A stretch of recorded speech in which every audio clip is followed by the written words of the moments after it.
जोहार, जयमुल निवासी में संकेत और आप देख रहे हैं एमएनटीवी। भारत दुनिया के उन देशों में शामिल है जहां पर हर साल चुनाव होता है। भारत में पंचायत चुनाव से लेकर लोकसभा चुनाव तक हर साल 5 राज्यों के चुनाव होते हैं, कई पंचायत के चुनाव होते हैं, कई नगरपालिका के चुनाव होते हैं। और इन चुनावों को लेकर भारत में कई सारी बातें, कई सारी चर्चाएं होती रहती हैं। 2020 में बिहार का विधानसभा चुनाव हुआ, 2021 में 5 राज्यों के चुनाव हुए। उन 5 राज्यों के चुनाव में पश्चिम बंगाल का चुनाव सबसे महत्वपूर्ण माना जा रहा था बीजेपी के लिहाज से भी, और समूचे जो किसान आंदोलन चल रहा है उनके लिए भी पश्चिम बंगाल का जो चुनाव है वो महत्वपूर्ण माना जा रहा था। अभी 2022 में उत्तर प्रदेश, जो कि एक देश का सबसे बड़ा राज्य है, उसका विधानसभा का चुनाव होने वाला है और उसकी तैयारी जो है वो अभी से शुरू हो गई है। मार्च अप्रैल के महीने में वहां पर चुनाव होंगे, लेकिन तैयारियां सभी राजनीतिक दलों की तरफ से शुरू कर दी गई है। और इसी सिलसिले में इस उत्तर प्रदेश के चुनाव को ध्यान में रखते हुए एमएनटीवी की तरफ से हम एक सीरीज शुरू कर रहे हैं, एक कार्यक्रम शुरू कर रहे हैं, जिसमें उत्तर प्रदेश के सामाजिक, राजनीतिक, आर्थिक, वहां की जो सांस्कृतिक घटनाएं हैं या सांस्कृतिक बातें हैं, वहां पर महिलाओं की सेफ्टी कितनी है, एट्रोसिटीज के कितने मामले होते हैं, कानून व्यवस्था किस प्रकार से है, इन सभी पहलुओं पर चर्चा करेंगे। एक सीरीज हम लोग शुरू कर रहे हैं, हर हफ्ते में एक वीडियो या एक से ज्यादा वीडियो हम बनाने की कोशिश करेंगे, जिसमें हमारे साथ अलग अलग मान्यवर उत्तर प्रदेश से भी होंगे और देश के जानकार जो है, राजनीतिक विश्लेषक है, वो भी हमारे साथ जुड़ेंगे।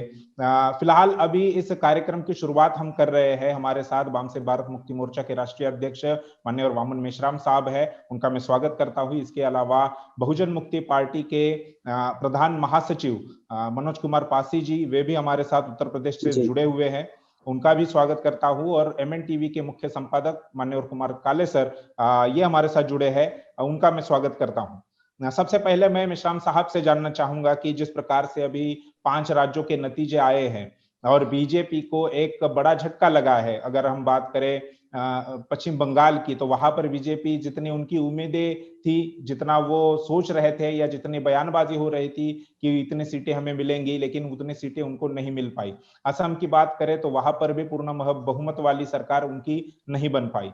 दक्षिण भारत के तमिलनाडु और केरल में भी उनका कुछ जो परफॉर्मेंस है वो अच्छा नहीं रहा। क्या 2022 के विधानसभा चुनाव में जो उत्तर प्रदेश में होने वाले हैं, ये इन 5 राज्यों के चुनाव के नतीजे उत्तर प्रदेश के विधानसभा चुनाव को प्रभावित करेंगे? इसका कुछ प्रभाव दिखाई देता है या प्रभाव हो सकता है? निश्चित रूप से 5 राज्यों के चुनाव के जो रिजल्ट है जी, और खास तौर पर बंगाल के चुनाव के जो नतीजे हैं, जिस तरीके से बीजेपी के विरोध में गए, उसका आने वाले उत्तर प्रदेश के विधानसभा के चुनाव पर असर पड़ेगा। मगर केवल इसकी वजह से बीजेपी वहां चुनाव हार जाएगी, ऐसी स्थिति दिखाई नहीं दे रही है। क्योंकि उसकी वजह यह है कि अपोजिशन में कोई एक सिंगल पार्टी बीजेपी को टक्कर दे सकती है, ऐसी सिचुएशन उत्तर प्रदेश में नहीं है जैसी बंगाल में परिस्थिति थी, जैसे तमिलनाडु में परिस्थिति थी, जैसे केरला में परिस्थिति थी। ऐसी परिस्थिति उत्तर प्रदेश में दिखाई नहीं दे रही है। मगर उत्तर प्रदेश में बीजेपी को परिस्थितियां आसान नहीं है और उसका असर पड़ने वाला है। और कुछ हद तक ये कहा जा सकता है कि पंचायत चुनाव में उसका रुझान दिखाई दिया है। जी, जब पंचायत चुनाव में बीजेपी तीसरे या चौथे नंबर पर थी, सबसे ज्यादा जो सीटें आई वो एसपी की आई, उसके बाद बीएसपी की आई। तो आपका कहना है कि जो रुझान पंचायत चुनाव में दिखाई दिए, वही रुझान जो है वो विधानसभा के चुनाव में भी दिखाई देंगे? मैं मनोज कुमार पासी जो हमारे साथ जुड़े हैं, बीएमपी के प्रधान महासचिव हैं, उनसे मैं जानना चाहता हूं, उत्तर प्रदेश की जो कानून व्यवस्था की अगर बात करें तो देश की आज सबसे बदतर हालत उसकी है। अगर हम बात करें हाथरस घटना की या उसके बाद लगातार 5-6 जिलों में जिस प्रकार से गैंग रेप या रेप की घटनाएं सामने आई है, वो और अभी 31 मई को एक अनुसूचित जाति की है एक 19 साल की लड़की के साथ 6 लोगों ने गैंगरेप किया है। तो ये सारा मामला देखते हुए और इलाहाबाद हाई कोर्ट ने 120 में से 94 जो एनएसए के केसेस थे वो खारिज कर दिए हैं और योगी सरकार को बहुत ज्यादा फटकार लगाई है। तो योगी सरकार के इन 4 साल के कार्यकाल में उत्तर प्रदेश की कानून व्यवस्था ठीक हो गई, बढ़िया हो गई, उसमें कुछ सुधार दिखाई दिया या वो और बद से बदतर हो गई? जी, अगर उत्तर प्रदेश में कानून व्यवस्था की बात की जाए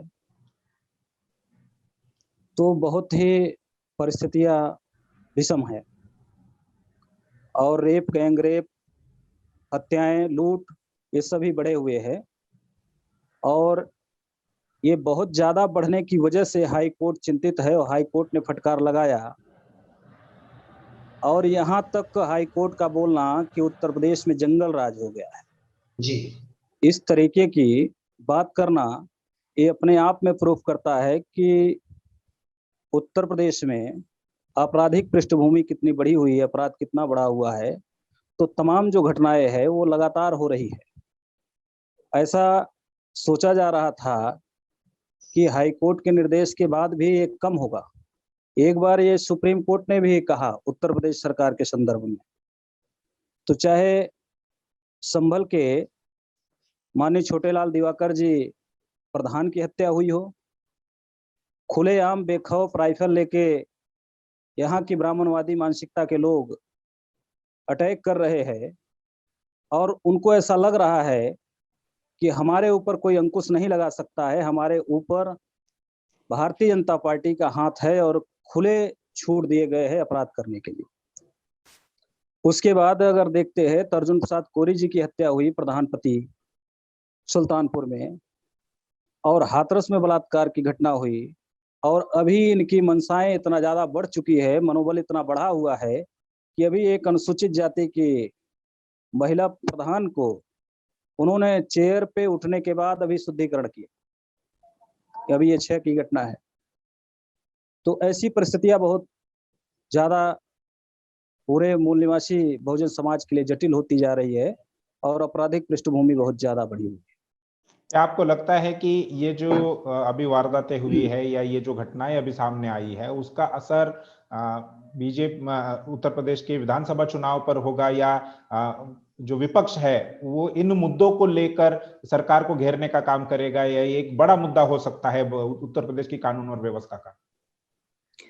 विपक्ष इस तरीके से यहाँ सक्रिय भूमिका में दिखाई नहीं दे रहा है, क्योंकि उत्तर प्रदेश की अगर परिप्रेक्ष्य में माना जाता है कि सबसे बड़ी पार्टियां समाजवादी पार्टी और बहुजन समाजवादी पार्टी है, लेकिन उसके तरफ से विपक्ष की भूमिका दिखाई नहीं दे रही है। तो इस तरीके से जो उत्तर प्रदेश में विपक्ष की भूमिका में समाजवादी पार्टी, बहुजन समाजवादी पार्टी है, लेकिन उसकी भी गतिविधि दिखाई नहीं देती है कि वो विपक्ष की भूमिका में है। और अभी इस विरोध के लिए बहुजन मुक्ति पार्टी विरोध शुरू कर दिया है। अभी हाल में ही घटनाएं हुई हम लोगों के सामने। एडवोकेट दानिश अली जो वर्किंग प्रेसिडेंट उत्तर प्रदेश बहुजन मुक्ति पार्टी के है, उनको एसपीजी टीम उठा लेती है बगैर कारण बताए हुए और 18 घंटे के बाद उन्हें सम्मान सहित ले जाके उनके घर पे छोड़ती है और एक मामूली धारा लगाती है 151। तो ये भारतीय जनता पार्टी ये जानती है कि मैं चुनाव जीतने लायक भी स्थिति में नहीं हूं, लेकिन विपक्ष जिस तरीके से हावी होना चाहिए विपक्ष को, वो दिखाई नहीं दे रहा है उत्तर प्रदेश के परिप्रेक्ष्य में। हाँ जी, मेश्राम साहब, मैं आपसे जानना चाहता हूं क्योंकि आप भी अपने संगठन और विचारधारा का प्रचार प्रसार करने के लिए उत्तर प्रदेश में काफी समय आपने बिताया है। उत्तर प्रदेश की कानून और व्यवस्था को आप किस प्रकार से देखते हैं और क्या ये एक बड़ा मुद्दा हो सकता है विधानसभा चुनाव में? विधानसभा चुनाव में कानून व्यवस्था का मुद्दा सबसे बड़ा मुद्दा बनने वाला है या बनाया जाना चाहिए, मगर केवल मुद्दा बनाने मात्र से बीजेपी चुनाव में परास्त हो जाएगी ऐसी सिचुएशन मुझे दिखाई नहीं दे रही है, क्योंकि विपक्ष जो है वो फ्रैगमेंटेड है, मतलब अलग अलग है। जैसे समाजवादी और बहुजन समाज पार्टी मिलकर लोकसभा चुनाव में लड़े थे तो थोड़ा बहुत हालात सुधार हुआ था। विधानसभा में जब ये अलग अलग चुनाव लड़े तो समाजवादी पार्टी की भी हालात बहुत खराब हो गई और बहुजन समाज पार्टी की हालात तो बहुत ज्यादा खराब हो गई। और भविष्य में ये दो पार्टियां विधानसभा के चुनाव में इकट्ठा आकर चुनाव लड़ने वाली है, ऐसी कोई परिस्थिति या ऐसी कोई दोनों के तरफ से प्रयास होता हुआ नहीं लग रहा है, बल्कि दोनों ने अनाउंस किया कि हम इंडिपेंडेंट चुनाव लड़ेंगे, अलग अलग चुनाव लड़ेंगे। ऐसे सिचुएशन में बीजेपी को ही ज्यादा से ज्यादा विधानसभा में फायदा पहुंचने की संभावना है। मेन अपोजिशन पार्टी जो है वो समाजवादी पार्टी है। ये समाजवादी पार्टी इसके लिए क्या करती है या कौन सी पहल करती है उसके ऊपर निर्भर है। वो इसके लिए पहल करती हुई दिखाई नहीं दे रही है, क्योंकि गठबंधन ही नहीं, उत्तर प्रदेश में बीजेपी को परास्त करने के हालात अनुकूल है, मगर उसके लिए गठबंधन ही नहीं महागठबंधन बनाया जाना चाहिए। अगर ऐसे हालात बनाए पराजित करने के, तो इसके लिए इस तरह की प्रयास होना बहुत जरूरी है, तभी परिस्थितियां बदल सकती है। जी बिल्कुल। उत्तर प्रदेश में दो जो महत्वपूर्ण दल है, सपा और बसपा, उन दोनों ने कहा है कि हम अलग अलग चुनाव लड़ेंगे। ऐसे कोई आसार अभी तक तो नजर नहीं आ रहे, लेकिन अभी 1 साल का समय बाकी है। हो सकता है कि महागठबंधन बनाने की और उस दिशा में कुछ प्रयास हो। लेकिन जिस प्रकार से जैसे ही बिहार के चुनाव चल रहे थे, उसी दौरान हमने ये देखा उत्तर प्रदेश में कि ब्राह्मणों को खुश करने की कोशिश बहुत बार की गई है, फिर चाहे वो समाजवादी पार्टी हो या बहुजन समाज पार्टी हो। खासकर परशुराम का जो पुतला लगाने की बात है, उसको लेकर बयानबाजी होती रही, उसको लेकर उनके कार्यक्रम भी घोषित हुए। तो ब्राह्मणों को खुश करने का प्रयास जो है वो दोनों दलों की तरफ से किया जा रहा है। मैं मेश्राम साहब आपसे जानना चाहता हूं कि ये कितना कारगर होगा कि ब्राह्मणों को खुश करना या ब्राह्मणों का वोट लेना। क्या ऐसा हो सकता है कि ब्राह्मणों को खुश करके या कुछ लालच दिखाकर ब्राह्मणों के वोट हासिल किए जा सकते हैं? ब्राह्मण भारत का सबसे ज्यादा पॉलिटिकली कॉन्शियस वर्ग है। उत्तर प्रदेश में समाजवादी पार्टी के नेताओं का और बहुजन समाज पार्टी के नेताओं का ये भ्रम है कि ब्राह्मण उनको वोट देते हैं। ब्राह्मण कभी भी उनको वोट नहीं देते। जब समाजवादी पार्टी और बहुजन समाज पार्टी किसी ब्राह्मण को टिकट देती है तो वहां के ब्राह्मण उनको वोट देते हैं। यानी वो समाजवादी पार्टी या बहुजन समाज पार्टी को वोट नहीं देते, वो वहां जो ब्राह्मण कैंडिडेट है उसको वोट देते हैं। क्योंकि ब्राह्मण अनुसूचित जाति जनजाति पिछड़े वर्ग के जो वोटर है उनके तरह पॉलिटिकली अनकॉन्शियस लोग नहीं है, वो वॉर कॉन्शियस लोग है, बहुत ज्यादा कॉन्शियस लोग है। और इसलिए वो गधे लोग नहीं है कि ऐसा करे।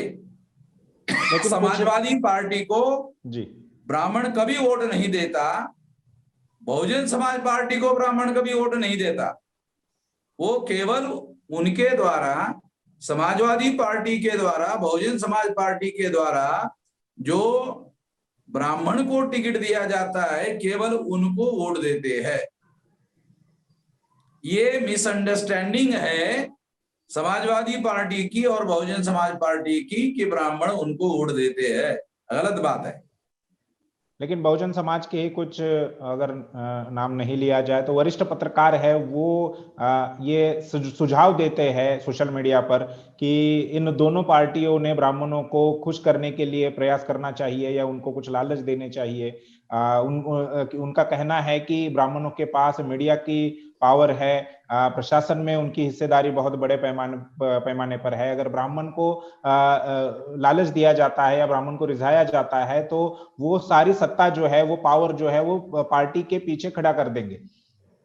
और यही बात शायद सोचकर समाजवादी पार्टी हो या बहुजन समाज पार्टी हो, ब्राह्मणों को लालच देने का, उनको खुश करने का प्रयास कर रहे हैं। हाँ, उनके मीडिया के साधनों पर कब्जा है और ब्राह्मणों की हितों की रक्षा करने के लिए भारत का मीडिया इस्तेमाल किया जाता है। ये बहुत ज्यादा दुखदाई बात है, बहुत ज्यादा दुखदाई परिस्थिति है और ऐसा ब्राह्मण करते हुए दिखाई देते हैं। लेकिन उसका मगर ऑल इंडिया जी के दृष्टिकोण से ब्राह्मणों की संख्या 3.5% है जी और इस ऑल इंडिया के प्रमाण के दृष्टि से 8.5% ब्राह्मण उत्तर प्रदेश में है। जी उत्तर प्रदेश में 8.5% ब्राह्मण है और कुछ चुनाव क्षेत्रों में जैसे गंगा के किनारे पर, दोनों साइड के किनारे पर ये लोग बसे हुए हैं। बाकी बहुत ज्यादा हुआ तो इन लोगों का जो वोट है वो 50-60 सीटों पर जो है प्रभावित करने वाला है, ज्यादा सीटों पर प्रभावित करने वाला नहीं है। और अभी दुबे को जिस तरह से योगी सरकार ने एनकाउंटर में मारा, उस वजह से ब्राह्मण दुखी है बीजेपी से, ऐसा शो किया जा रहा है, जी ऐसा वातावरण बनाया जा रहा है। और समाजवादी पार्टी को और बहुजन समाज पार्टी के लोगों को ऐसा लगता है कि ये ब्राह्मण दुखी है तो हमारे साथ आ जाएंगे। ये उनकी नादानी है, उनके नेताओं की नादानी है। वो इस तरह के भावनाओं में बहकर वोट देने वाले लोग नहीं है, वो अपने राजनीतिक हितों को ध्यान में रखते हुए वोट देते हैं। जी बिल्कुल। मनोज कुमार जी, किसान आंदोलन पिछले 6 महीने से चल रहा है दिल्ली और दिल्ली के आसपास के इलाकों में। उत्तर प्रदेश के भी कुछ हिस्सों का, अगर हम पश्चिमी उत्तर प्रदेश की बात करें तो सक्रिय रूप से वहां के जो किसान है वो उस आंदोलन में सहभागी है। किसान आंदोलन उत्तर प्रदेश के विधानसभा चुनाव में कितना असर डाल सकता है, ऐसा आपको लगता है?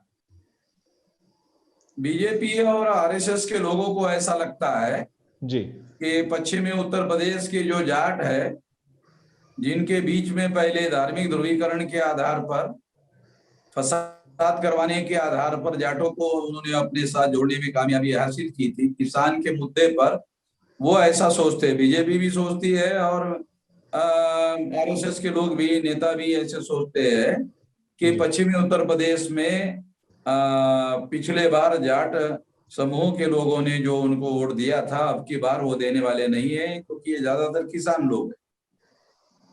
तो इस तरह से चौधरी अजीत सिंह की जो पार्टी है, चौधरी अजीत सिंह का तो मृत्यु हो गया, अभी चौधरी उसका जो बेटा है वो उसका राष्ट्रीय अध्यक्ष हो गए हैं और उनका समाजवादी पार्टी के साथ समझौता है हो गया। मगर इतने भर से पश्चिम उत्तर प्रदेश में इन दोनों को फायदा हो जाएगा ऐसा नहीं कहा जा सकता। पंचायत के चुनाव में तो सर ये बात सामने आई। हाँ, अभी पंचायत के जो चुनाव हुए, उन चुनावों में जहां जाट बहुल एरिया है वहां बीजेपी को काफी कीमत चुकानी पड़ी और उसका फायदा समाजवादी और निर्दलीय कैंडिडेट्स को हुआ और वहां पर वो बड़ी संख्या में जीत कर भी आए।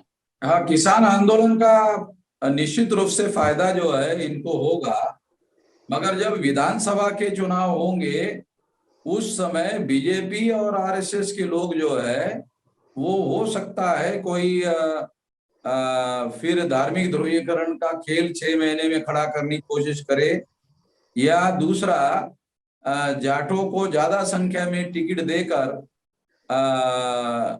उसका फायदा उठाने की कोशिश करे, क्योंकि ऐसा तो वो करेंगे। मुजफ्फरपुर में जो राइट्स हुए थे, जिसको लेकर राकेश टिकैत जी के द्वारा भी ये बात कही गई कि उन्हें उस फसाद को लेकर पछतावा है और ये उनकी बड़ी भूल थी। तो क्या वेस्टर्न यूपी वाला जो जाट है ये अब मान चुका, मतलब उसकी मानसिकता बन चुकी है क्या कि बीजेपी ने 2014 और 19 के लोकसभा के चुनाव में उनका इस्तेमाल किया? हाँ, ऐसा अब उनको लग रहा है। किसान आंदोलन के साथ जिस तरह का उन्होंने व्यवहार किया उसकी वजह से उनको ऐसा लग रहा है। किसान आंदोलन के दौरान उनके साथ जो व्यवहार हुआ उसकी वजह से उनको ये रियलाइजेशन हुआ, ऐसा लग रहा है। इसकी वजह से उनके विचार में परिवर्तन आया हो सकता है और इसकी वजह से वो दूसरा विचार कर रहे हैं, ऐसा लगता है। दूसरी बात सर, मैं मनोज जी और आपसे भी पूछना चाहूंगा कि सर, उत्तर प्रदेश में पिछले 2017 के विधानसभा के चुनाव में शेड्यूल कास्ट की लगभग 84 सीटें रिजर्व थी।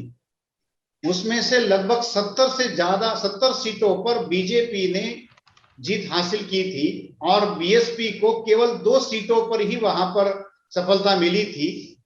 यहां तक कि समाजवादी पार्टी के पास में भी केवल 7 सीटें आई थी। तो जो बेस है, जो शेड्यूल कास्ट का जो बेस वोट है, जिसके आधार पर बहुजन समाज पार्टी की नींव खड़ी है, उस बेस को सेंध लगाने में बीजेपी सफल हुई है या बीएसपी ही अपना गढ़ बचाने में कामयाब नहीं हो पा रही? क्योंकि एस बीएसपी जो पार्टी वो 3 सीटें उसने वहां पर जीती। ज्वाइंट इलेक्टोरेट जो है पूना पैक का, उसमें कोई अनुसूचित जाति या जनजाति की पार्टी ऑल इंडिया में कहीं पर भी चुनाव नहीं जीती। ज्वाइंट इलेक्टोरेट में जो बहुत ज्यादा सक्षम लोग हैं, वो लोगों की जो पार्टी है वो चुनाव जीतती है। उत्तर प्रदेश में सरकार होने के बाद भी इनकी सीटें नहीं जीती जाती,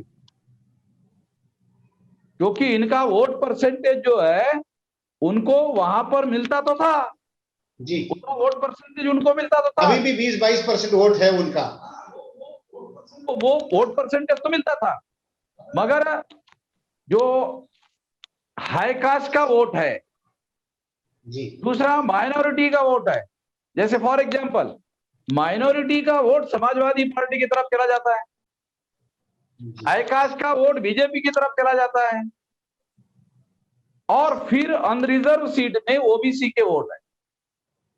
तो उनका किस तरीके से बीजेपी के लोग इस्तेमाल करते हैं धार्मिक ध्रुवीकरण के आधार पर, आपको तो पता ही है। वो पार्टी को वोट दे देते हैं, वो जो शेड्यूल कास्ट के लोग रिजर्वेशन के मुद्दे पर या दूसरे मुद्दे पर बैकवर्ड क्लास के समर्थन में काम कर सकते हैं, उनको प्रेफर नहीं करते। ये परिस्थितियों को समझना बहुत जरूरी है। सरकार होने के बाद भी बीएसपी को फायदा नहीं हुआ है रिजर्व सीटों पर। 2007 के विधानसभा के चुनाव में सबसे बेहतरीन परफॉर्मेंस विधानसभा ही नहीं, आया था। विधानसभा ही नहीं, लोकसभा में जो 18 सीटें हैं उसमें 17 सीटें बीजेपी ने जीती। जी जी, अभी जो बंगाल का मामला हो या आसाम का भी मामला हो, वही उसमें भी ये बात है कि रिजर्व सीटों पर ही बीजेपी का ज्यादा बेहतरीन परफॉर्मेंस होता है। मैं सर उत्तर प्रदेश, उसकी वजह ये है जी कि रिजर्व सीटों के जो लोग हैं वो पॉलिटिकली एक तो अनकॉन्शियस लोग हैं, जी पॉलिटिकली कॉन्शियस लोग नहीं है। सर उत्तर प्रदेश के लिहाज से तो हम ये कह नहीं सकते ना सर, उत्तर प्रदेश की दृष्टि से तो कम से कम हम ये नहीं कह सकते कि वहां का जो शेड्यूल कास्ट है वो जागृत नहीं है। मैं ऑल इंडिया के रेफरेंस में बोल रहा हूँ। ये उत्तर प्रदेश का रेफरेंस अगर ले तो उसके बारे में मैंने पहले ही कहा कि उत्तर प्रदेश में जो शेड्यूल कास्ट के लोग हैं, अगर बीएसपी का टोटल परसेंटेज देख, शेड्यूल कास्ट की संख्या 21%, अगर 22% वोट उनको वहां पड़ते हैं, 22% पड़ते हैं, तो ये तो माना जा सकता है ना कि उनके वोट उन्होंने कंसोलिडेट किए जी। मगर उनके वोटों के अलावा जॉइंट इलेक्टोरेट में यही तो वजह थी, बाबा साहब अम्बेडकर कहते थे कि दूसरे लोग उनको वोट नहीं देंगे। ये तो प्रमाणित है ना, ये तो बहुत ज्यादा प्रमाणित है। जी जी, तो उत्तर प्रदेश का ये उदाहरण तो मैंने दिया कि उनके संख्या के अनुपात में उनको वोट पड़ते हैं, मगर ऑल इंडिया में ज्यादातर बीजेपी और कांग्रेस, इनको यही लोग नॉन शेड्यूल कास्ट के वोटों पर शेड्यूल कास्ट की सीटें या शेड्यूल ट्राइब की सीटें जीतते हैं। जी, बाबा साहब अम्बेडकर ने ये डबल वोट का सिस्टम बनाया था। जी जी, 2 बार वोट देने का सिस्टम बनाया था जी, कि एक बार शेड्यूल कास्ट को वोट देने का और दूसरी बार मतलब वो चाहे जिसको भी दे सकते। तो उससे क्या होता था, उससे ये पता चल जाता था कि किसके वोट किसके तरफ झुके हुए हैं। जी, यानी नॉन शेड्यूल कास्ट के लोगों का, नॉन शेड्यूल ट्राइब के वोटों का झुकाव कौन से पार्टी की तरफ है, ये 2 बार वोटों से पता चल जाता था। तो आजाद भारत में ये 2 बार वोटों का सिस्टम बंद कर दिया गया जगजीवन राम की मदद से।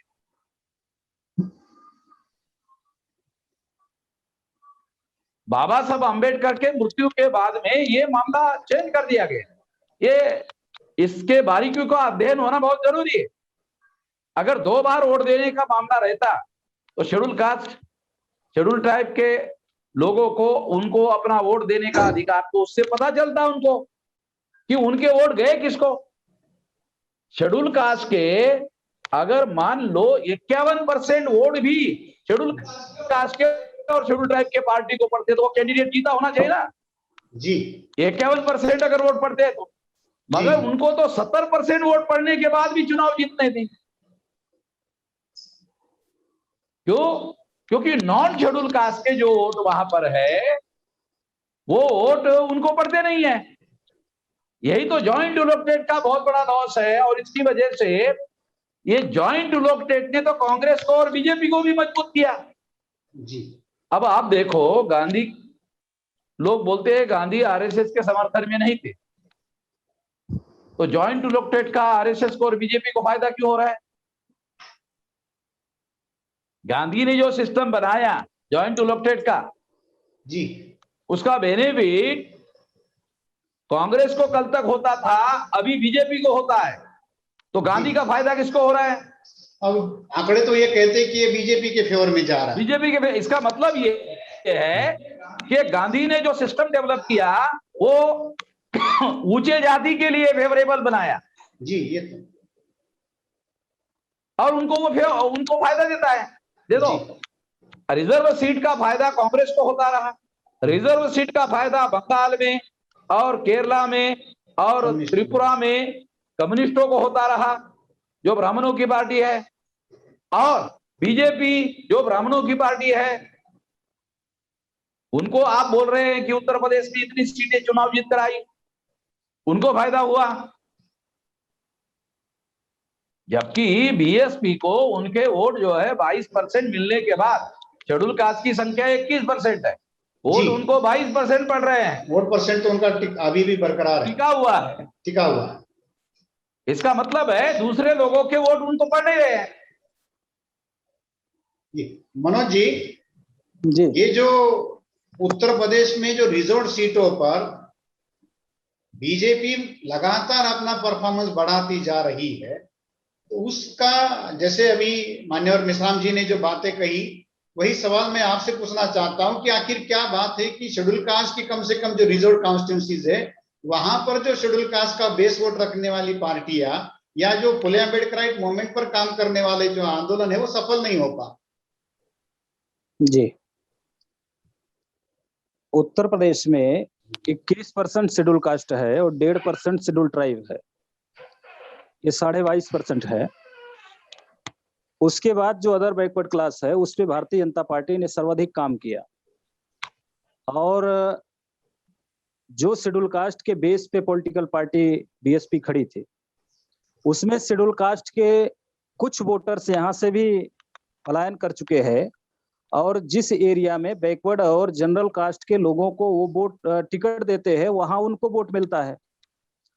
और जैसे आदरणीय वामन मेश्राम साहब ने एक बात कहा कि ब्राह्मण कभी भी वोट नहीं करता है सपा बसपा को, तो मैं इस रेफरेंस में एक बात बताना चाहता हूं कि इलाहाबाद लोकसभा सीट है, अभी 2019 का चुनाव हुआ तो एसपी बीएसपी का गठबंधन था और राजेंद्र प्रसाद सिंह पटेल जी थे ओबीसी के, वो यहाँ से चुनाव सपा बसपा गठबंधन से उनको टिकट मिला, और भारतीय जनता पार्टी से डॉक्टर रीता बहुगुणा जोशी, तो सारी की सारी फॉरवर्ड लॉबी जो शेड्यूल कास्ट और बैकवर्ड के लोग के साथ में मिलजुल के कहते थे हम बड़े समाजवादी पार्टी के नेता है, हम बीएसपी के नेता है, ये दोनों के दोनों forward lobby doctor Rita Bahuguna Joshi के समर्थन में खड़ी हुई और वो चुनाव जीते, और हम लोगों के सामने बड़े लीडर जो अपने को कहने वाले थे सारे फॉरवर्ड लॉबी ट्रांसफर किए अपनी वोट को। तो उन्होंने बैकवर्ड क्लास के अंदर जब जाते हैं तो ये कहते हैं ये रिजर्व सीट है, इसमें जीतना तो ऑलरेडी जो है शेड्यूल कास्ट के लोगों को है, तो शेड्यूल कास्ट के लोगों को जीतना है तो उसमें से जो सबसे सर्वाधिक गुलाम है शेड्यूल कास्ट का उसको क्यों ना वोट दिया जाए। और बैकवर्ड क्लास के अंदर ये बात समझाते हैं। अभी हम लोग जाते हैं, टहलते हैं तो जानकारी मिल रही है, बैकवर्ड क्लास के अंदर जाके ये बात करते हैं कि शेड्यूल कास्ट का अगर बढ़िया लीडर चला जाएगा, बोलने वाला चला जाएगा, तो आपके साथ भी वो अत्याचार कर सकता है। SC/ST एक्ट को आधार बताते हैं। तो तमाम छोटे छोटे बिंदुओं को आधार बना के बैकवर्ड क्लास को समझाने का काम करते हैं। और फॉरवर्ड लॉबी ऑलरेडी समझी हुई है, इसलिए रिजर्व सीट से ज्यादा बीजेपी जीती। इसका ये मूलतः कारण है। जी मेश्राम साहब, जी ये बात तो वो लोग कहते होंगे, एट्रोसिटीज एक्ट जो है वो, देखो कांग्रेस ने एट्रोसिटी एक्ट बनाया तो प्रचार किया कि हम शेड्यूल कास्ट शेड्यूल ट्राइब के फेवर के लिए कानून बनाए। मैं कांग्रेस के नेताओं को या सभी लोगों को ये जानकारी के तौर पर बताना चाहता हूं कि कांग्रेस ने आज तक एक भी कानून एट्रोसिटीज के अलावा SC/ST के फेवर में बनाए नहीं। हजारों कानून पार्लियामेंट में बनाए, मगर एक भी कानून एट्रोसिटीज के अलावा नहीं बनाया। क्यों? क्योंकि दिखने के लिए SC/ST एट्रोसिटीज एक्ट SC/ST के फेवर में है, मगर इसका पॉलिटिकल इस्तेमाल जब किया जाता है, जैसे मनोज कुमार ने बताया, वो OBC को SC के और OBC के ध्रुवीकरण को रोकने के लिए इसका इस्तेमाल करते हैं। इसका मतलब यह है कि SC/ST atrocities act SC/ST OBC का ध्रुवीकरण रोकने के लिए बनाया गया ब्राह्मणों का हथियार है। जी।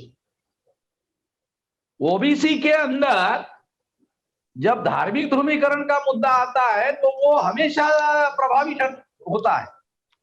OBC के फेवर से ही बीजेपी दिल्ली में मजबूत हुई है, ये तो बात सही है। उत्तर प्रदेश में भी कल्याण सिंह के समय में कल्याण सिंह को मुख्यमंत्री बनाया गया था, वो इसीलिए बनाया गया था जी। तो OBC का तो उन्होंने इस काम के लिए इस्तेमाल किया, क्योंकि वो पॉलिटिकली कॉन्शियस नहीं है। अगर वो ये सोचते, अगर पॉलिटिकल टर्मिनोलॉजी में सोचते, भी ब्राह्मण हजारों सालों का हमारा दुश्मन है, SC/ST के विरोध में भड़काने के लिए OBC के लोगों को ऐसा कहते हैं, मगर SC के लोग रिजर्व कैटेगरी के हैं, ST के लोग रिजर्व कैटेगरी के लोग हैं, OBC के लोग भी रिजर्व कैटेगरी के लोग हैं। तो कम से कम रिजर्व कैटेगरी के लोग तो इकट्ठा आना चाहिए, ताकि रिजर्व कैटेगरी के लोग जितना ज्यादा इकट्ठा हो जाएंगे उतना ज्यादा बेनिफिट होगा। OBC को भी बेनिफिट होगा कि नहीं होगा जब रिजर्व कैटेगरी के लोग इकट्ठा होंगे। मगर सर उत्तर प्रदेश सबसे पहले नंबर का बेनिफिट तो ये है कि जब ये इकट्ठा हो जाते हैं तो पॉलिटिकल इक्वेशन चेंज होता है, ब्राह्मणों के हाथ से सत्ता चली जाती है, सत्ता इनके नियंत्रण में आती है।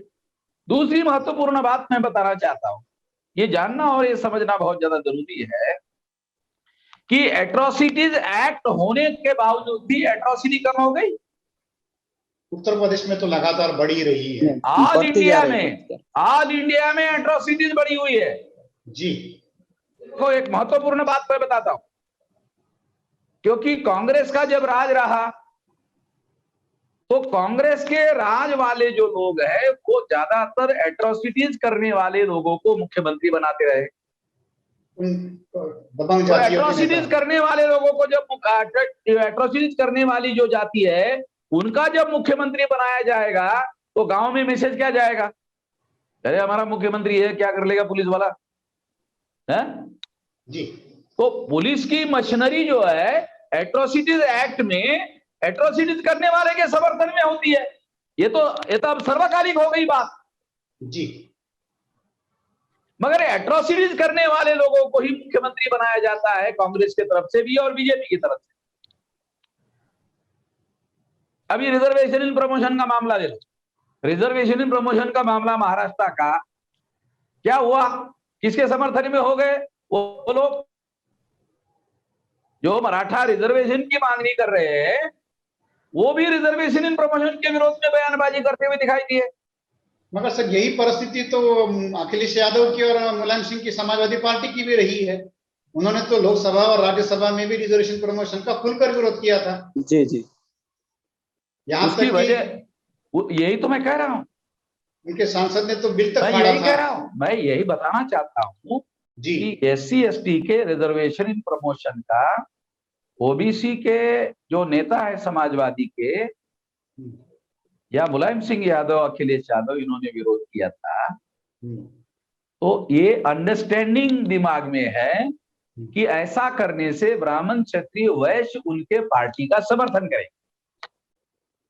करते हैं? नहीं करते हैं। ये तो आंकड़े तो नहीं कहते। हाँ, तो इसका मतलब है कि ये एक अंडरस्टैंडिंग है ना, इस अंडरस्टैंडिंग के तहत वो कर रहे हैं। यानी उसके पीछे उनका मकसद है कि हमारे पार्टी की स्वीकार्यता ऊंचे जाति के बीच में ज्यादा हो, जी उनका हमको समर्थन मिलेगा, मिलता नहीं है। अखिलेश जी और ने तो आप देखो, जो लोग रिजर्वेशन इन प्रमोशन का विरोध कर रहे थे, फिर खुद ही समाजवादी पार्टी ने पहल करके मायावती के साथ समझौते का प्रस्ताव दिया ना। जी वो तो चुनावी मजबूरी। नहीं नहीं, मैं और अहम बात बताता हूं। जी इसका मतलब है उनको भी मालूम है कि ये लार्ज स्केल में उनको वोट नहीं देते हैं, जी और लार्ज स्केल में जब तक वोट नहीं मिलेंगे, फॉर एग्जांपल अब समाजवादी पार्टी सेकंड नंबर की पार्टी है उत्तर प्रदेश में, अगर वो समाजवादी और बहुजन समाज पार्टी, समाजवादी और भारतीय जनता पार्टी की टक्कर होती है, जी तो शेड्यूल कास्ट का वोट तो ध्रुवीकरण नहीं होगा। शेड्यूल कास्ट के वोटों का ध्रुवीकरण नहीं होगा तो समाजवादी पार्टी चुनाव जीत ही नहीं सकती। जी 20-22% का बेस हाँ, और माइनस मतलब करके। चुनाव जीत नहीं सकती। जी तो ये जो सिचुएशन है, ये सिचुएशन को ध्यान में रखते हुए, मजबूरी नहीं है, ध्यान में रखते हुए कि हाई कास्ट का वोट बड़े संख्या में समाजवादी पार्टी को मिल नहीं सकता, इस बात को ध्यान में रखते हुए अखिलेश यादव ने पहल किया ना मायावती के साथ। जी मगर अभी जो उनका अभी उत्तर भी ये प्रदेश। समस्या है, अभी भी, क्योंकि ये अलग अलग चुनाव लड़ेंगे, जी और अलग अलग चुनाव लड़ेंगे तो इनके वोट उनको मिल सकते हैं, उनको वोट इनको मिल सकते हैं, तो दोनों को बेनिफिट हो सकता है। दोनों अलग अलग लड़ेंगे, बीजेपी को दोनों के दोनों फायदा पहुंचा सकते हैं। तो ये तो बार बार मैं समझा रहा हूं कि मेन अपोजिशन पार्टी अगर समाजवादी पार्टी है तो उनके तरफ से पिछले साल से चुनावी रणनीति पर काम शुरू होना चाहिए था, और उसके लिए कोई रणनीति बनाकर काम होना चाहिए था। ऐसा तो होता हुआ दिखाई नहीं दिया। अभी सर जो खबरें हमारे पास है, उन खबरों से लगभग 24 या 25 जिलों का दौरा पहले फेज का अखिलेश यादव का पूरा हो चुका है, और वो लगातार 75 जिलों में कार्यकर्ता शिविर लेने का, संपर्क करने की बात में भी लगे हुए हैं। मगर जो तरीके जैसे आपने बात कही, तो उसमें अखिलेश जी के द्वारा भी एक स्वार्थ हिंदुत्व का एजेंडा जो है उसको फॉलो किया जा रहा है। उन कॉन्स्टिट्यूंसीज में जितने भी बड़े बड़े मंदिर हो, उन मंदिरों में जाना, वहां मंदिरों में जाकर दर्शन करना, उसके खबरें चलवाना, ये बात जो है वो अखिलेश के द्वारा भी चलाई जा रही है। तो मेरा सवाल जो है सर इस बात को लेकर जो है कि क्या हिंदुत्व का जो मुद्दा है वो 2022 के चुनावी एजेंडे का मुख्य एजेंडा रहेगा? क्योंकि बीजेपी ने तो राम मंदिर लागू कर दिया, 370 का मुद्दा हो, ट्रिपल तलाक का मुद्दा हो, तो जो बैकवर्ड क्लासेस के लिए उन्होंने जो बातें कही थी कि हम सत्ता में आने के बाद लागू करेंगे, तो राम मंदिर उन्होंने उसकी प्रक्रिया शुरू कर दी, उन्होंने 370 हटाया, ट्रिपल तलाक का मुद्दा ये किया, यहां तक कि गाय मतलब गोकशी का जो मामला था उसके लेकर भी उन्होंने बड़े पैमाने पर काम किए, कन्वर्जन को लेकर भी उन्होंने कानून बनाए जो बैकवर्ड क्लासेस के लोगों ने उन्हें कहे थे। तो ये जो बैकवर्ड क्लासेस के लोगों को जब उन्होंने बातें कही थी, तो उसके ऊपर तो उन्होंने लगभग हम ये कह सकते हैं कि 70-80% से ज्यादा काम हो चुका है। तो क्या ये मुद्दे 2022 के चुनावी मुद्दे बनेंगे? और ओबीसी जो है, जैसे मंडल के समय में एक सिंगल हैंडेडली बीजेपी के समर्थन में गया था, अब भी वही हालात रहेंगे क्या? नहीं, सॉफ्ट हिंदुत्व की सबसे ज्यादा पैरोकार कांग्रेस है, जी ऐसा वो कहती है। जी कम से कम प्रचार में कहती है। कितना फायदा हुआ कांग्रेस को सॉफ्ट हिंदुत्व का? जी स्वाभाविक रूप से ऊंचे जाति की और ब्राह्मणों की पार्टी है, जी तो सॉफ्ट हिंदुत्व का उनको फायदा होगा ऐसा वो सोचते हैं। मगर बंगाल में क्या हुआ? केरला में क्या हुआ, तमिलनाडु में क्या हुआ, वहां क्या हुआ? सॉफ्ट हिंदुत्व का सबसे इंपॉर्टेंट मुद्दा आसाम में क्या हुआ? जी, कामाख्या टेम्पल में प्रियंका नहीं गांधी नहीं, गई दूसरा थी। छोड़ो, कामाख्या छोड़ो, आसाम में सॉफ्ट हिंदुत्व का कांग्रेस को कितना फायदा हुआ? जी नहीं हुआ ना। जब ऊंचे जाति की पार्टी कांग्रेस, उसको सॉफ्ट हिंदुत्व का फायदा नहीं हुआ, तो ये तो समाजवादी पार्टी जो है, ये इनको सॉफ्ट हिंदुत्व का फायदा कहां से होगा? ये तो समाजवादी पार्टी के अंदर जो ब्राह्मण नेता है ना, जी वो अखिलेश यादव को समझाते होंगे, वो अखिलेश यादव के दिमाग में डालते होंगे कि ऐसा करने से ये फायदा होगा, वो फायदा होगा। समझ रहे क्या? मगर सर मेरा ऐसा मानना है, वो उनके सलाहकार है ना बहुत सारे, फॉर्मल इनफॉर्मल सलाहकार, वो उनको समझाते होंगे, इसी वजह से वो शंकराचार्य को जाकर दर्शन करता है, या परशुराम का बहुत सारी बातें करते हैं। मेरा ऐसा मानना है कि इससे कोई फायदा होने वाला नहीं है। मगर अखिलेश यादव ऐसा सोचता है कि अब जब मायावती आ ही नहीं रही है तो अब क्या करें, कोई विकल्प दिख नहीं रहा। जी मेरा ऐसा मानना है कि अखिलेश यादव के सामने जो विकल्प है, उसको इस विकल्प को वो मतलब यूज करने के बारे में सोचता हुआ दिख नहीं रहा है। जैसे बहुजन मुक्ति पार्टी बहुजन समाज पार्टी का विकल्प हो सकती है, जी हो सकती है स्ट्रेटेजी बनाकर काम करने से, जी स्ट्रेटेजी बनाकर काम करने से 70-80% वोट मायावती का ट्रांसफर हो सकता है, किया जा सकता है। मगर इसके लिए अखिलेश यादव के द्वारा कुछ भी होता हुआ दिख नहीं रहा है, कुछ करता हुआ दिख नहीं रहा है। उसकी वजह क्या है?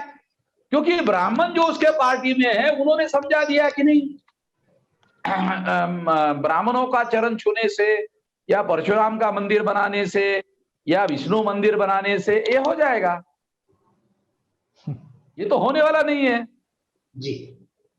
मनोज जी, 100% नहीं होने वाला। जी अब ब्राह्मणों को राजनीतिक सत्ता एक पर्दे में डाला जाए और एक पर्दे में परशुराम का मंदिर डाला जाए, तो ब्राह्मण किसको महत्व देंगे?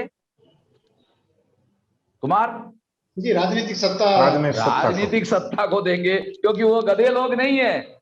जी गधे लोग नहीं है, जी वो पॉलिटिकली और कॉन्शियस लोग है। जी। मनोज जी, अभी जो सवाल मैंने साहब को भी पूछा था, वही मैं आपसे भी उसी बात में पूछना चाहता हूं कि ये जो हिंदुत्व वाले जो मुद्दे हैं, जिन मुद्दों को लेकर बीजेपी पिछले 7 सालों से लगातार काम कर रही, चाहे केंद्र सरकार हो या राज्य सरकार हो, और उत्तर प्रदेश में पिछड़ों की भी संख्या बहुत बड़े पैमाने पर है। और 2017 के चुनाव में चाहे केशव प्रसाद मौर्य हो या पिछड़ों जाति के बहुत सारे नेताओं के या उन जातियों के वोट लेने में बीजेपी कामयाब भी रही थी। अखिलेश भी यादव है, यादव गोपालक है, गाय को माता मानने वाले लोग हैं, उनके अंदर भी धर्म की, गाय की आस्था है। और योगी जी ने गाय को माता बनाकर गाय की सेवा के लिए तरह तरह की योजनाएं तक घोषित की है।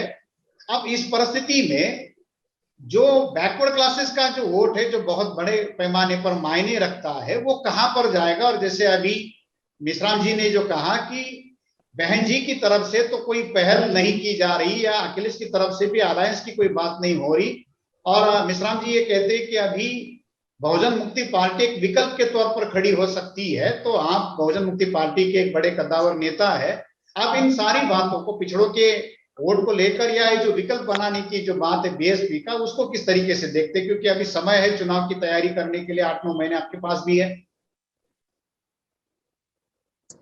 उत्तर प्रदेश की भौगोलिक और सामाजिक स्थिति बहुत अलग अलग एरिया में अलग अलग है।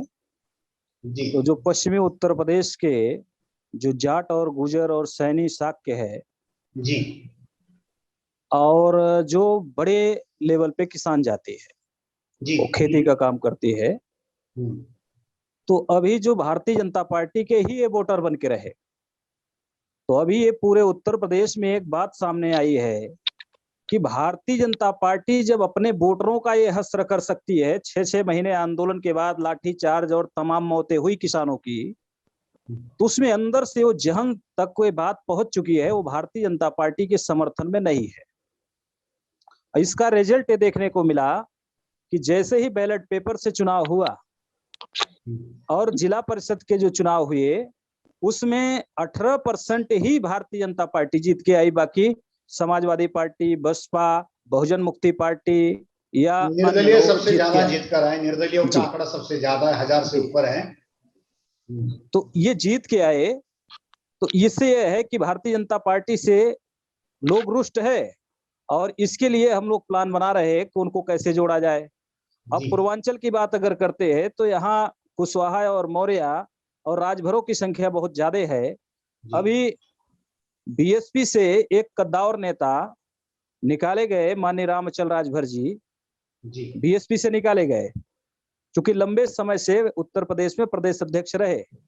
तो ये भी राजभरों के अंदर एक बात आई कि बीएसपी के मिशन के लिए जो शख्स शादी भी नहीं किया, वैवाहिक जीवन में भी नहीं गया और बड़ी कुर्बानी दिया है, और ऐसे में अगर उसको ही पॉलिटिकल पार्टी से निकाल दिया जाता है और ये पार्टी भी मिशन पे नहीं चल रही है, तो ये राजभरों को जोड़ने के लिए हम लोगों के तरफ से पहल चल रही है। हमारे बहुजन मुक्ति पार्टी युवा मोर्चा के प्रदेश अध्यक्ष माननीय जितेंद्र राजभर जी उधर लगे हुए हैं उस बोर्ड को मैनेज करने के लिए, और होल जो शेड्यूल कास्ट और शेड्यूल ट्राइब की जो 22.5% पॉपुलेशन है, हम लोग अब तक 8% शेड्यूल कास्ट को अपने पाले में, अब तक अगर अभी चुनाव होता है तो लगभग 8% शेड्यूल कास्ट की वोट हम लोगों के पास होगी। लेकिन अभी इसको बड़े पैमाने पे, जैसे आदरणीय वामन मेश्राम साहब कर रहे हैं, हम लोग इस पे लगातार काम कर रहे हैं। शेड्यूल कास्ट की वोट, बैकवर्ड क्लास की वोट और माइनॉरिटी की वोट, अभी जैसे हमारे वर्किंग प्रेसिडेंट को उठाया गया, भारतीय जनता पार्टी इतने भय में है कि एसओजी टीम से उठवाया एडवोकेट दानिश अली को। तो ये भी मुसलमान जो है काफी तेजी से अभी आ रहा है, सोशल मीडिया पे भी एक्टिव है कि अगर कोई संरक्षण दे सकता है मुसलमानों को पूरे उत्तर प्रदेश में तो बहुजन मुक्ति पार्टी है। क्योंकि समाजवादी पार्टी के कद्दावर नेता मोहम्मद आजम खान जी जेल में गए और समाजवादी पार्टी के तरफ से कोई पहल नहीं किया गया है। उनकी मोहतरमा ने ये बात कही कि समाजवादी पार्टी के तरफ से हमें कोई भी मदद और सहयोग नहीं मिला। तो एक मुस्लिम जो माइनॉरिटी है, बड़ी माइनॉरिटी मुस्लिम चेहरे है, वो 18% मुस्लिम उत्तर प्रदेश में है। तो ये भी बहुजन मुक्ति पार्टी की तरफ देख रहे हैं, हम लोग इसके तरफ भी पहल कर रहे हैं और बड़े पैमाने पे बहुजन मुक्ति पार्टी के साथ लोग जुड़ रहे हैं।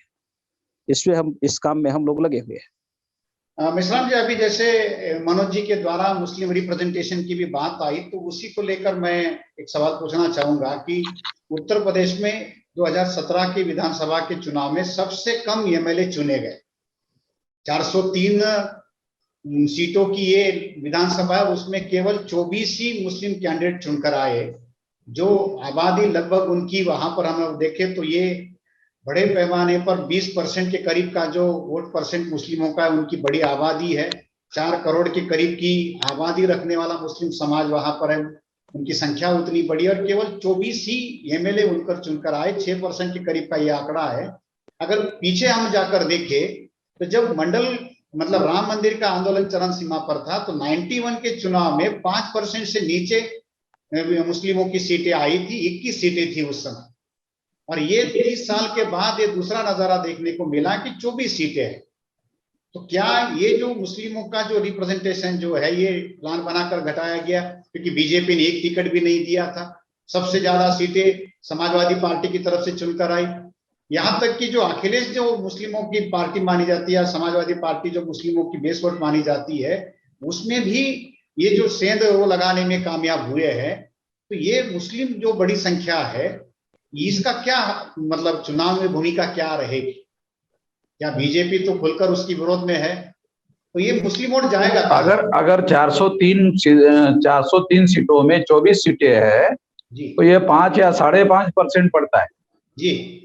20% के लगभग जो है मुस्लिम वोटर है जी। तो ये एक बात है। दूसरी बात ये है कि रिजर्व सीटों पर भी जहां जहां मुस्लिम वोटर है वहां वो किसी शेड्यूल कास्ट के जो रिजर्व सीट शेड्यूल कास्ट का अधिकार है, तो शेड्यूल कास्ट के अधिकार वाली सीटों पर भी वो उनको वोट नहीं देते। जी जैसे ब्राह्मण उनको वोट नहीं देते, वैसे मुस्लिम भी नहीं देते। नहीं, मगर सर एक तो एक सोच होती है कि जीतने वाले कैंडिडेट को वोट दिया जाए, ये तो कॉमन साइकी है। तो इसका मतलब है ये कि ये जीतने वाले कैंडिडेट को वोट दिया जाए, जीतने वाली पार्टी को वोट दिया जाए, तो ब्राह्मण तो ऐसा नहीं करते। जी उत्तर प्रदेश का ही नहीं, सारे देश भर का उदाहरण लिया जाए, ये शुरू में जनसंघ को कैंडिडेट खड़े करने के लिए ब्राह्मण नहीं मिलते थे, जी मगर आरएसएस के, बीजेपी, जनसंघ के और ये लोग जो है वोट उनको ही देते थे। जी वो हारते थे या जीतते थे नहीं, वो नहीं देखते थे। तो वो जो पॉलिटिकल कॉन्शियसनेस जो है वो उसके आधार पर वोट देते हैं। मुस्लिम ऐसा देते हैं क्या? जैसे भी मुस्लिम तो अपनी केवल सिक्योरिटी देखते हैं। हाँ, तो वही तो सर, वो आखिर वो जीतने वाले मुस्लिम कैंडिडेट अपना सिक्योरिटी देखता है, जी तो इसका मतलब है वो पॉलिटिकली कॉन्शियस नहीं है। जी अगर वो सिक्योरिटी को आधार बनाकर वोट देता है तो वो पॉलिटिकल कॉन्शियस के आधार पर वोट नहीं देता है। ब्राह्मणों ने प्लान बनाया मुसलमानों को असुरक्षित रखा जाए, तो शेड्यूल कास्ट भी तो असुरक्षित है ना सर? शेड्यूल कास्ट भी तो उत्तर प्रदेश में असुरक्षित है, उसकी भी तो डेली उसके ऊपर भी एट्रोसिटीज होती है। नहीं, दो बातें हैं जी। शेड्यूल कास्ट असुरक्षित है मगर उनके वोट 22% कंसोलिडेट हो रहे हैं। जी वो हारने के बाद भी हो रहे हैं। एक जागरण का मतलब ऐसा नहीं, तो पॉलिटिकल कॉन्शियसनेस बढ़ गया ना। जी जी मेरा कहने का क्या मतलब है कि अगर हिस्टोरिकल बैकग्राउंड के आधार पर सोचा जाए जी तो रिजर्व सीटें, पॉलिटिकल रिजर्व सीटें तो शेड्यूल कास्ट शेड्यूल ट्राइब की है जी, ये उनका अधिकार है, उनको दिया हुआ अधिकार है जी। ब्राह्मण उनको देना नहीं चाहते, मुसलमान भी देना नहीं चाहते। नहीं, आपका समझ में नहीं आ रहा मैं क्या कह रहा हूं? आया जी। अरे ब्राह्मण नहीं देना चाहते उनको उनका अधिकार, मगर जिस तरह से ये जो वंचित लोग हैं शेड्यूल कास्ट के लोग, और मुसलमान भी मजलूम है जी, तो मजलूम को मजलूम के साथ में रहना चाहिए ना जी। जहां कांग्रेस के ब्राह्मण सीटें है वहां जो ब्राह्मणों ने सारे देश भर में मुसलमानों को संकट में बताया, मगर मुसलमान बड़े पैमाने पर ब्राह्मणों के पार्टी को या ब्राह्मणों को वोट देते हैं।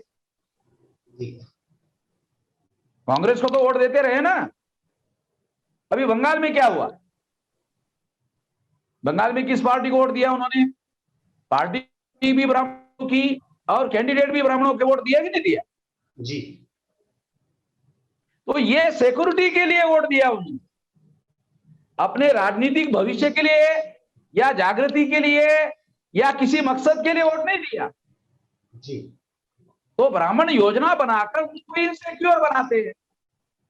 एट्रोसिटी होने के बावजूद भी शेड्यूल कास्ट पर उत्तर प्रदेश में तो वो पॉलिटिकल कॉन्शियस को वोट दे रहे, असुरक्षा को वोट नहीं दे रहे। जी। ये फर्क समझ में आया कुमार, क्या बोल रहा हूं? जी जी जी, बहुत इंपॉर्टेंट फर्क बता रहा हूं जी। तो सर ये तो मेरा ये कहना है कि अगर हिस्टोरिकल बैकग्राउंड के आधार पर शेड्यूल कास्ट और शेड्यूल ट्राइब की पॉलिटिकल सीटें अगर शेड्यूल कास्ट शेड्यूल ट्राइब की है तो जो शेड्यूल कास्ट शेड्यूल ट्राइब की जो पार्टियां है ब्राह्मण उनको वोट नहीं देते हैं तो कम से कम माइनॉरिटी को, मुसलमानों को वोट देना चाहिए। मगर सर अनुभव ये है कि जो शेड्यूल कास्ट की पार्टियां मगर वो ऐसा नहीं करते, ऐसा नहीं करते। अगर मान लो रिजर्व सीटों पर SC ST के लोग चुनकर जाते हैं तो संसद में जो रेशियो मुसलमानों का घट गया तो SC ST से भरपाई कर सकते हैं ना जी। उनके प्रोटेक्शन के लिए SC ST की सीटें अगर जितवा देते हैं तो वो उनके प्रोटेक्शन के लिए खड़े हो सकते हैं। मगर सर ये जो आप पॉलिटिकल कॉन्शियसनेस का मामला है कि नहीं? बिल्कुल सही सर, मगर उसके दूसरी बाजू अगर हम देखें तो ये जो SC ST के जो कैंडिडेट है या जो पॉलिटिकल पार्टियां है वो मुस्लिमों को टिकट तक नहीं देती। वही यही जो SP हो या BSP हो ये बड़े पैमाने पर सवर्णों को टिकट देकर खड़ा करवाती है। अगर वो चाहे तो मुस्लिमों को अच्छा रिप्रेजेंटेशन दे सकती है। यहाँ अभी मुस्लिमों की समाजवादी पार्टी के लोगों के द्वारा वोट ना देना, टिकट ना देना, जी क्योंकि समाजवादी पार्टी को लार्ज स्केल पर मुसलमानों का वोट जाता है। बहुजन जी। समाज पार्टी को बड़े पैमाने पर मुसलमानों की पार्टी है ऐसा तो नहीं कहा जाता। जी तो बहुजन समाज पार्टी से ज्यादा समाजवादी पार्टी से ये उम्मीद की जाती है कि वो उनको ज्यादा संख्या में वोट देते हैं, वो समाजवादी पार्टी को अपनी पार्टी मानते हैं, तो उनको उस तरह से तो वोट मिला नहीं, जी। मतलब टिकट नहीं मिले, टिकट नहीं मिले उनको। टिकट नहीं मिले। जब जी। टिकट ही नहीं, मान लो कि 19% वोट है मुसलमानों का, तो 19% 403 सीटों में 19% सीटें जो है ये लगभग 80 होती है ना, 80 के करीब सीटें जाएगी सही। मुझे तो नहीं लगता 20-25 सीटों से ज्यादा सीटें दी गई। जी, केवल 17 कैंडिडेट उनके चुनकर आए। हाँ, तो मेरे कहने का मतलब ये है कि ये समाजवादी पार्टी को अपनी पार्टी मानते हैं, बहुजन समाज पार्टी को अपनी पार्टी नहीं मानते। जी मैं तो दूसरी बात कह रहा हूं, शेड्यूल कास्ट के लोग मजलूम है, शेड्यूल ट्राइब के लोग मजलूम है, तो मजलूम और मजलूम का इत्तेहाद कायम करने का काम मुसलमानों के तरफ से होना चाहिए।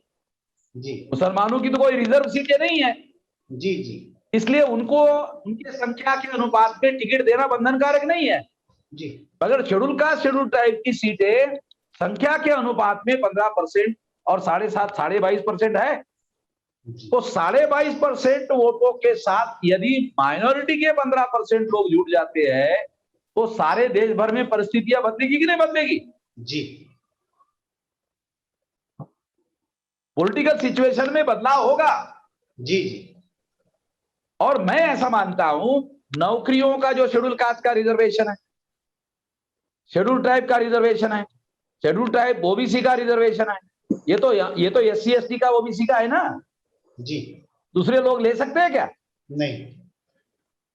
तो फिर पॉलिटिकल रिजर्वेशन दूसरे लोगों के पार्टी का, ब्राह्मणों के पार्टी का मुसलमान क्यों चुनवाते हैं? उनका हक है, उनको देने के लिए सोचना चाहिए ना। मुस्लिम लोगों को सोचना चाहिए कि नहीं? पहल करके सोचना चाहिए ना। ब्राह्मणों की पार्टी के शेड्यूल कास्ट के जो दलाल और भड़वे हैं उनको चुनवाते हैं। जब मुसलमानों के विरोध में कांग्रेस काम करती है तो ये दलाल और भड़वे मुसलमानों के समर्थन में नहीं आते, ये दलाल और भड़वे और ब्राह्मणों के समर्थन में खड़े हो जाते हैं। जी।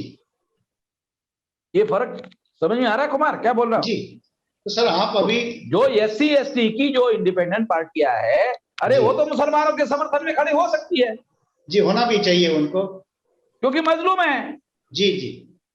स्वाभाविक रूप से इन लोगों को आपस में अपने हितों को ध्यान में रखते हुए काम करना चाहिए, जी जी जी। ना कि इनसिक्योरिटी को। जी।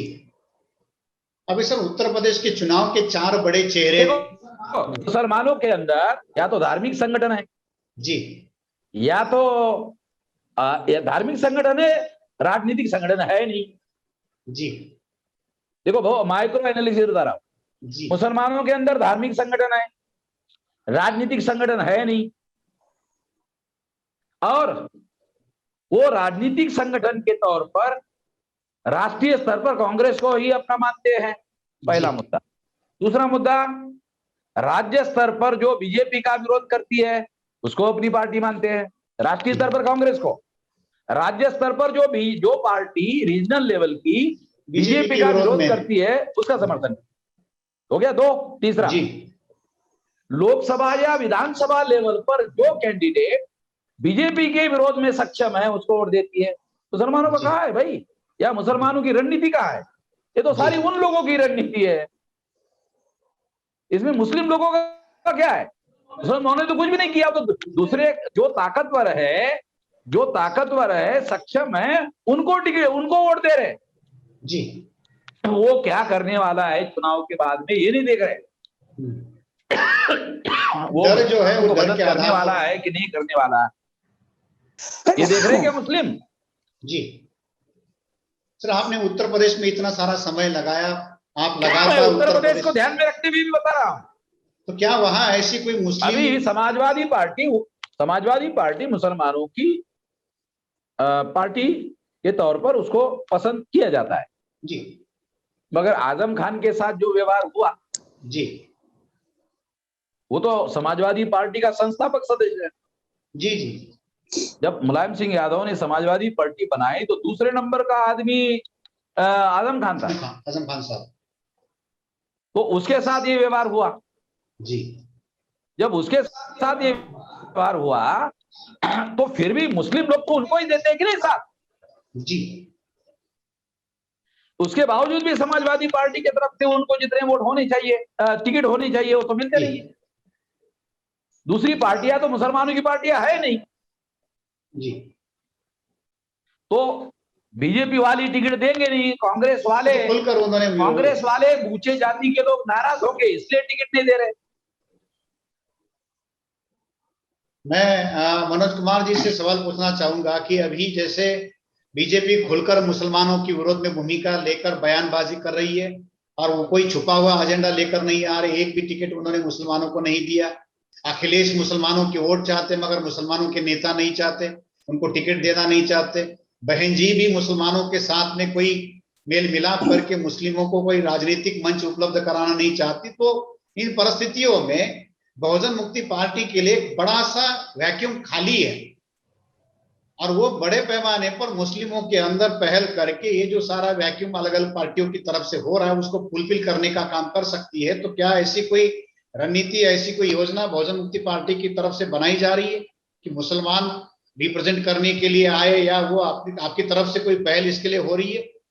जी, बड़े पैमाने पे हम लोग बहुजन मुक्ति पार्टी के द्वारा ये पहल कर रहे हैं।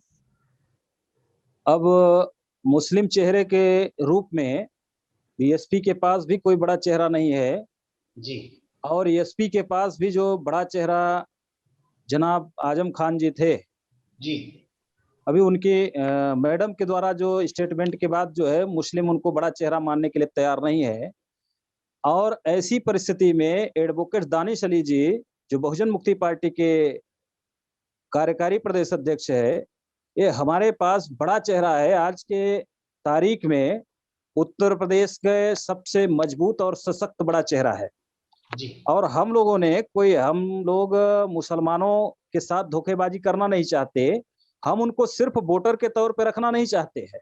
जी जी इसलिए बड़े पैमाने पे हम उनको लीडरशिप में ले आ रहे हैं। उनके हाथ में नेतृत्व होना चाहिए और जब वो नेतृत्व उनके हाथ में है तो बड़े पैमाने पे मुस्लिम समुदाय जुड़ रहा है और विधानसभा लेवल के हम उनके नेता निर्माण कर रहे हैं, जिले लेवल के और प्रदेश लेवल के। मोहम्मद यूनुस खान जी है बांदा से, हमारे जनरल सेक्रेटरी है उत्तर प्रदेश के बहुजन मुक्ति पार्टी के। जी इस तरीके से हम उनको लीडर के रूप में भी रख रहे हैं, वोटर के रूप में भी रख रहे हैं और समर्थक के रूप में भी रख रहे हैं। बाकी राजनीतिक पार्टियां उनको सिर्फ वोटर बनाए रखना चाहती है, उनको कोई अधिकार देना नहीं चाहती है। इस तरीके से हम लोग लिखित में ये देना चाहते हैं कि जितने भी मुस्लिम की आबादी है, जितने भी उनके परसेंटेज है, उनके अधिकार पे उनको हक और अधिकार देंगे। जी तो इसलिए मुस्लिम समुदाय हम लोगों के साथ बड़े पैमाने पे जुड़ रहा है। इसकी बौखलाहट की वजह से किसी दूसरे मुस्लिम चेहरे जो उत्तर प्रदेश के विषय में जानकारी नहीं भी रख रहे हैं, बड़े पैमाने पे ऐसी आशंका है कि वो राष्ट्रीय लेवल के किसी मुस्लिम चेहरे को उत्तर प्रदेश में ले आके भारतीय जनता पार्टी षड्यंत्रवश घुमा सकती है। ये आशंकाएं है, जी लेकिन वो सफल होने वाले नहीं है क्योंकि हम लोग मुस्लिम समुदाय पे काम कर रहे हैं। जी जी बिल्कुल। एक आखिरी सवाल मिश्राम साहब और मनोज कुमार जी से। मिश्राम साहब, लगभग 40 साल पहले उत्तर प्रदेश से ही बहुजन राजनीति की शुरुआत हुई थी और 40 साल के बाद हम देखते हैं कि वो जो ग्राफ है वो ग्राफ नीचे आ गया है। ऐसे में 2022 के विधानसभा चुनाव में बहुजन राजनीति आपको कितनी सफल होती हुई दिखाई देती है या कितनी सफल होने की संभावनाएं हैं? बहुजन समाज का सूरज अस्त होने की दिशा में आगे जा रहा है, तो इसकी जगह बहुजन मुक्ति पार्टी भर सकती है जी रणनीति बनाकर काम करने से। जी बिल्कुल। मनोज कुमार जी, मिश्राम साहब का कहना है कि बहुजन समाज पार्टी का विकल्प बहुजन मुक्ति पार्टी बन सकती है। क्या कहेंगे, फिर से उसी प्रदेश से बहुजन राजनीति को सफल बनाने की दिशा में क्या कुछ प्रयास हो रहे हैं?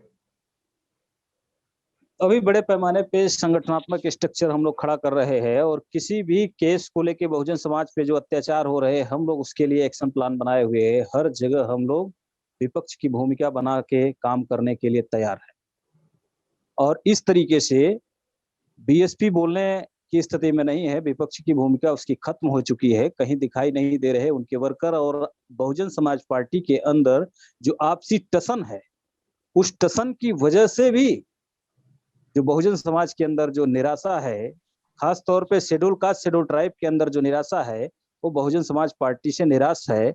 और ऐसे में वो विकल्प के तौर पे बहुजन मुक्ति पार्टी की ओर देख रहे हैं।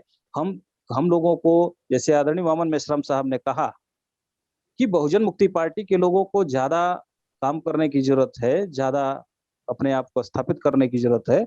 उस दिशा में हम लोग पहल कर रहे हैं, काम कर रहे हैं और इसका बेनिफिट मिलेगा और वो बहुजन समाज पार्टी के स्थान पे हम लोग अपने आप को रिकॉग्नाइज कराएंगे। जी बिल्कुल, यही उम्मीद की जा रही है बहुजन समाज से कि फिर एक बार बहुजन राजनीति जो है वो उसी प्रदेश से वो सफल हो जाए। सफल होने की दिशा में आप लोग आगे बढ़ रहे। आप दोनों मान्यवरों का मैं आभार व्यक्त करता हूं जिन्होंने हमें समय दिया। मेश्राम साहब और मनोज कुमार जी उत्तर प्रदेश से हमारे साथ जुड़े हुए थे। आपका आभार, आपने समय दिया और जो महत्वपूर्ण जानकारी है इस विषय में, उत्तर प्रदेश की राजनीति, सामाजिक जो परिवर्तन हो रहे उस दिशा में आपने हमें जानकारी दी, इसके लिए आपका आभार। और ये जो कार्यक्रम है, ये कार्यक्रम हम लोग लगातार जारी रखेंगे। उत्तर प्रदेश के अलग अलग पहलुओं पर जब चुनाव है, चुनाव से पहले सारी जानकारी, सारी पहलुओं पर आपको जानकारी देने का हम काम करेंगे। फिलहाल के लिए बस इतना ही। आप देखते रहिए MN टीवी। शुक्रिया।